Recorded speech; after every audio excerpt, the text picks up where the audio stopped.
dikirim ke satu tempat. Kita harus dibawa ke satu tempat, jangan dibayangkan orang lain. Anda yang dibawa, Anda yang dimandikan oleh orang-orang, Anda yang dikafani oleh orang-orang, dan saat itu pun Anda diangkat di atas kepala orang-orang. Jangan berbangga Anda tidak jadi kemanten saat itu. Anda akan dibawa ke alam barzah, Anda akan dikirim ke kubur. Sadarlah saat itu Anda di atas kepala manusia dan hanya Anda mendengar suara yang indah jika Anda ahli iman. Orang yang bersama kita mengucapkan kalimat indah, La ilaha illallah, La ilaha illallah, La ilaha illallah, La ilaha illallah, La ilaha illallah. Ketahuilah, jika ahli iman yang dibawa di atas kepala manusia mendengar la ilaha illallah, terhibur hatinya dan alangkah bahagianya. Akan tetapi jika dia bukan ahli iman, dia akan menyesal, kenapa aku tidak bisa mengucapkan la ilaha illallah di hatiku. Dia akan dikirim ke alam barzah.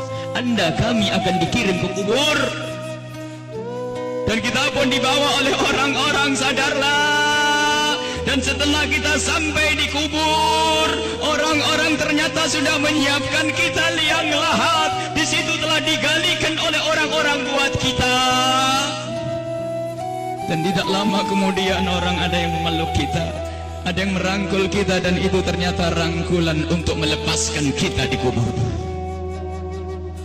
Kita akan dibawa, dimasukkan ke kubur dengan pelan. Dan dimasukkan ke kubur dengan pelan. Mana kasur empuk yang pernah kita bangga-banggakan? Mana mobil mewah yang kita bangga-banggakan? Mana rumah megah yang kita bangga-banggakan itu? Jika ada yang berpesan kepada anak istrinya, tolong bawakan aku bantal yang empuk, tidak akan dibawakan, karena itu bukan milik Anda lagi. Anda tidak berhak lagi memiliki itu semua.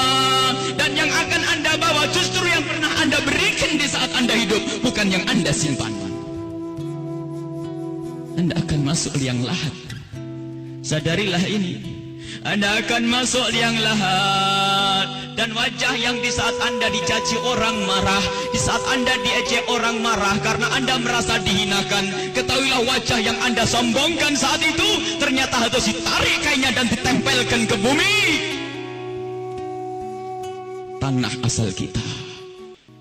Ditempelkan kita ke bumi.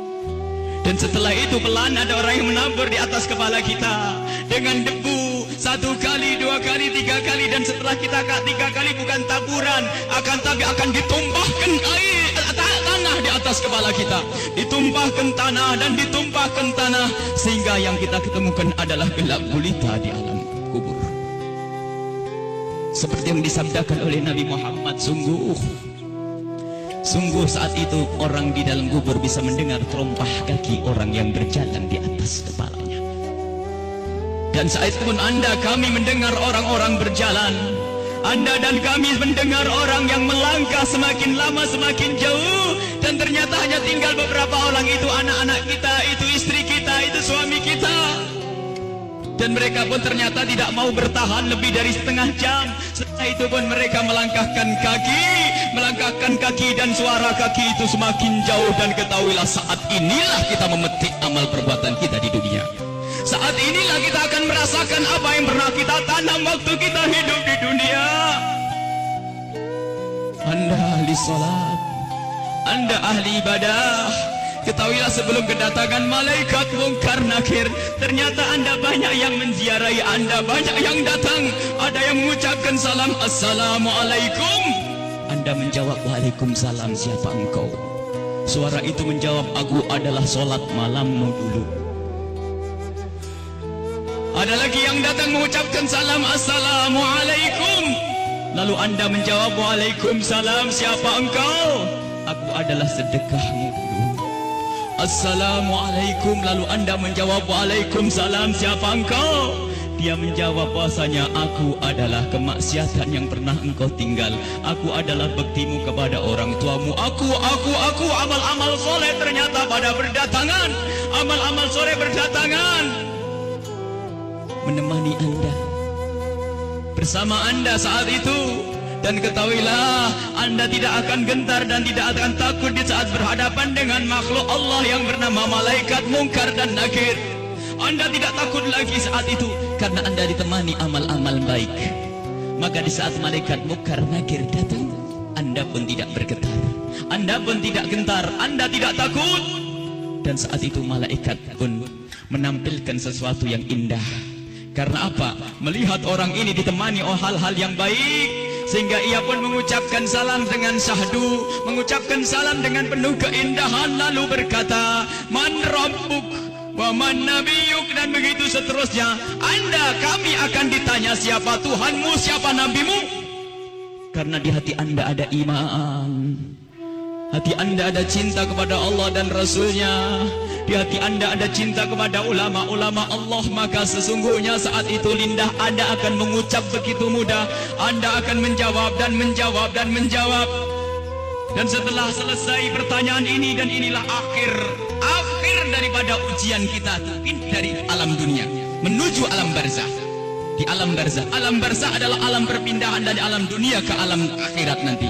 Maka ini adalah alam akhir ujian, dan setelah itu kalau lulus mendapatkan surga, kalau tidak lulus dia mendapatkan siksa. Setelah malaikat bertanya dan lulus, Anda ditanya, dipanggil malaikat rahmat, malaikat pemberi nikmat. Wahai malaikat pemberi nikmat, ini adalah hamba yang soleh, bawalah ini ke surga dan beri nikmat sampai dibangkitkan nanti. Akan tapi sadarlah, di samping sana, di kubur yang satu sana, ada di samping kita ada kubur, di samping Anda ada kubur. Dan di saat orang ini dikubur dan ditinggal oleh keluarganya, ternyata saat itu telah berdatangan sesuatu yang sangat mengerikan, dengan suara yang sangat menyeramkan. Seseram-seram suara di dunia tidak pernah didengar seperti saat ini. Suara yang sangat mengerikan dan menyeramkan, ketahuilah. Lalu orang ini bertanya, siapa engkau? Suaramu sungguh mengerikan. Suara itu menjawab, aku adalah zina yang pernah engkau lakukan dulu. Suara lebih seram lagi, lalu orang ini bertanya, siapa engkau? Aku adalah tali persaudaraan yang pernah engkau putus dulu. Siapa engkau? Aku adalah salat yang pernah engkau tinggal. Siapa engkau? Aku adalah durhakaku kepada suamiku. Siapa engkau? Aku adalah tempelengan kepada istrimu. Siapa engkau? Aku adalah dusta, dan seterusnya dan seterusnya. Kalau orang ahli maksiat sungguh saat itu ditemani oleh amal-amal jeleknya, dan saat itu sudah takut dan takut dan takut sebelum kedatangan malaikat Munkar Nakir. Semoga Allah menjaga kita dari didatangi oleh amal-amal jelek. Akan tapi kita semua punya amal jelek. Ya Allah, ampuni dosa kami. Jangan sampai ini semua hadir di saat itu, ya Allah. Ya Allah. Kemudian malaikat Munkar Nakir datang. Bagaimana ya kalau ini kita?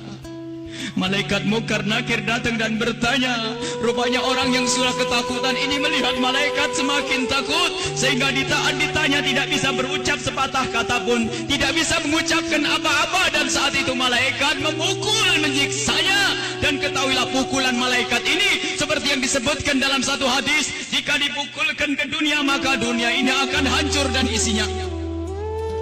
Dipukulkan kepada kita kalau kita ahli maksiat, dipukulkan kepada siapapun yang ahli maksiat. Dan saat itu, setelah selesai diuji kepadanya, maka malaikat ini berkata kepada malaikat penyiksa, wahai malaikat pemberi siksa, ini hamba Allah yang bermaksiat, siksalah dia hingga nanti dibangkitkan. Ini yang harus senantiasa kita hadirkan. Kenapa Rasulullah pernah memerintahkan, akhliru min dzikri hadhil laddat, sering banyaklah menyebut kematian, agar kita sadar bahwasanya kita juga akan mati, lalu mempersiapkan kematian ini. Al-kayyisu man dana nafsahu lima ba'dal maut. Orang cerdas itu yang mempersiapkan untuk kehidupan setelah mati.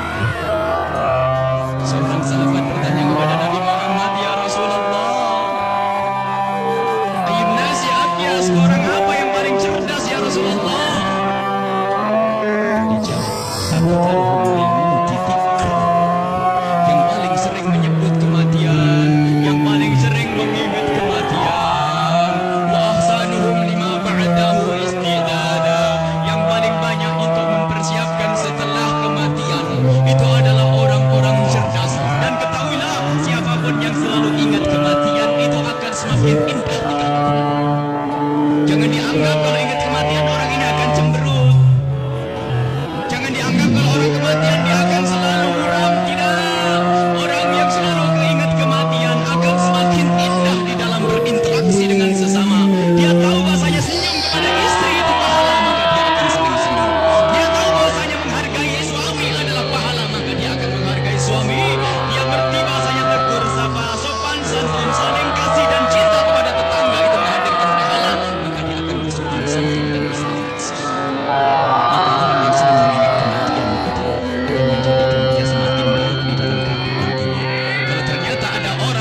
husnul khatimah, mati dalam keadaan iman.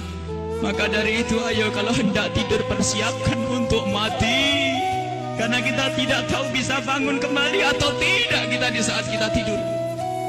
Apakah bakal dibangunkan lagi oleh Allah atau tidak? Sungguh orang tidur seperti orang mati, digunjing orang tidak tahu, barangnya diambil tidak tahu, dan seterusnya. Dia adalah seperti kematian.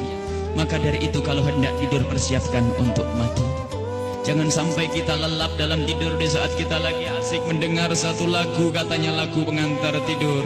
Apakah tidak takut jika anak kita lagi mendengar satu lagu pengantar tidur, tak taunya anak kita tidak bangun lagi. Kita tidak tahu ternyata yang didengar adalah hal yang semacam itu. Mau kemana dia nanti? Mau tidur bermaksiat, mau tidur gunjing orang, mau tidur memutus tali persaudaraan. Apakah dia yakin bahasanya besok pagi akan bangun?